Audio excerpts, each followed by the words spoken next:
There ain't no grave can hold my body down. There ain't no grave can hold my body down. You know, the results aren't there right now, but what's going on here is that there's growth under the soil. Welcome to Media Villains, where I talk about all the trendy things that has happened in the media every single week, every single Saturday. This is episode 1. So basically, I was going to make this episode last week. Since I didn't, I'm going to combine 2 episodes within one, and we're going to talk about all the funny things that has happened in the football world starting now.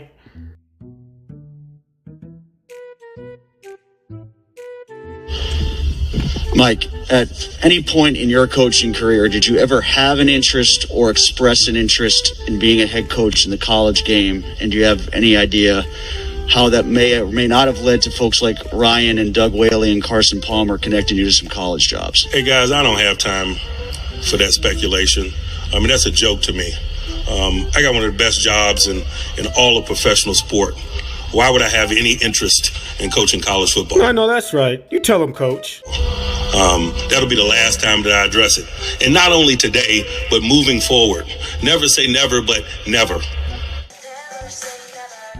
Never. I'll say never if I want to, bro. Okay? Anybody else got any questions about any college jobs? There's not a booster with a big enough blank check. Anyone else? All right.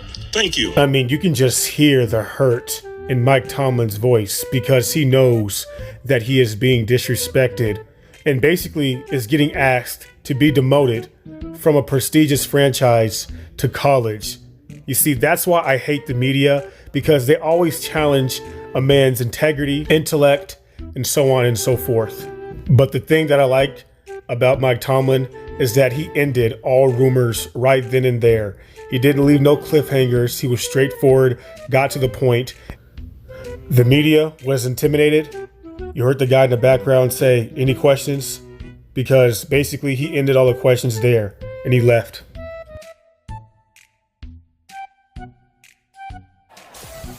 Emotional exchange between Jameis Winston and Traquan Smith. You see Winston push Smith out of the huddle, trying to get him lined up correctly, and then this was after that third down play. Look at him go back and forth, and Traquan has something to say. Listen, Traquan Smith has been out. He hasn't been... Bro, you gotta love Sean Payton's reaction to this. I mean, just look at him. Sean Payton looking at Smith like a mother looking at her child while he's being scolded by his dad. I admire Jameis Winston's passion. When people saw this, they were like, why is he yelling at his teammates, blah, blah, blah. Jameis Winston has been doing this since Florida State. Like, he's always been animated. It's just that, you know, his career has been up and down. So when he does stuff like this, people question him. All Jameis Winston needs is just a little bit more continuity within his career. And, you know, a lot of people will appreciate him doing this even more. But all in all, I believe Jameis Winston is having a really good season. Only if he had Michael Thomas on his team, this team would look way more dangerous than what they look. But their receiving core just looks weak to me for the New Orleans Saints. I'm saying because Over Lamar Jackson. Only because of this one position. I have been a stickler for many, many years. I know how electrifying Lamar Jackson is. Right. But I've been a stickler for years about when you play the quarterback position, I have to believe in your ability to throw the football consistently. I'm not thinking playmaking. First, you have to show me that consistently you can be accurate in throwing the football. That is my criteria for the quarterback. 1, screw your criteria, Stephen A. Smith. You do not know football. That's why you surround yourself with idiots on your show. I never thought he'd really do that. You say the same shit every week with Lamar Jackson's passing. I know you do not watch any Baltimore Ravens games. You most likely just watch the highlights. And if you actually did watch any Ravens games, or any football for that matter, most analysts will tell you that Lamar Jackson has improved as a passer this year. I mean, literally in every game, he has thrown for over 200 passing yards, and you still have the same narrative. You do not change your wording. Like, you say the same thing every week. I'm shocked you get paid millions of dollars to do your job, because literally I think almost anybody in America that likes sports can do your job way better than you. You're trying to sound all intellectual. You need Max back. Oh, but wait, I forgot. He may challenge your quote-unquote intellect.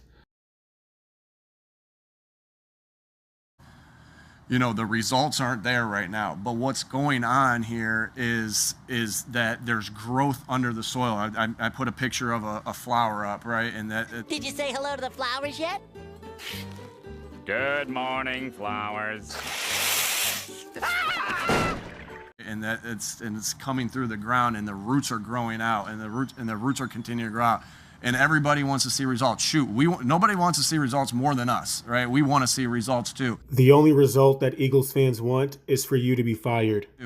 But it's really important that the foundation is being built and that the roots are growing out. And the only way the roots grow out every single day and they grow stronger and they grow better is if that we all water, we all fertilize, we all do our part.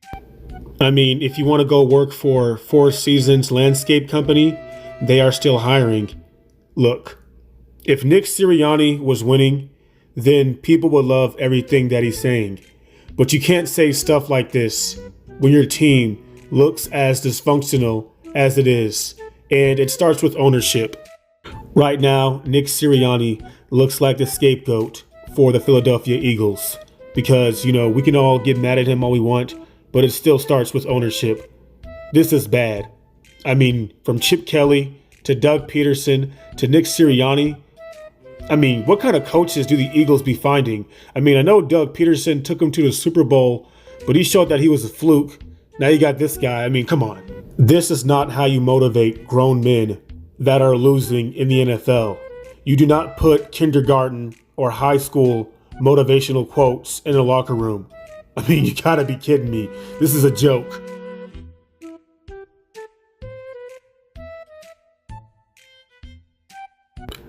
Don't you think that this is a coincidence that he did this when Lamar Jackson beat Patrick Mahomes? And his name is Jackson Mahomes. I know this guy gets a lot of haters, but usually when younger people do something like this, they were neglected at a certain point in their life, and now they're just crying for attention. It seems like, Patrick Mahomes, being the athlete that he was, I wouldn't be surprised if his parents gave him most of the attention and his brother saw that. So you see him do stuff like this. I am pretty disappointed that Patrick Mahomes' dad did not get involved in this situation. You saw Patrick Mahomes Sr. get involved when Patrick Mahomes beat the 49ers in the Super Bowl, but stuff like this, he is nowhere to be found. If the dad is going to be there for the glory, he should be here for times like this, talking for his kids instead of having Patrick Mahomes talk for his little brother. Like that's so confusing to me. I mean, if the parents are going to take some of the glory from Patrick Mahomes' success, then you should also take some of the blame for how Jackson Mahomes has been acting. Corvette, hop in a motherfucking jet like. I better call the doctor.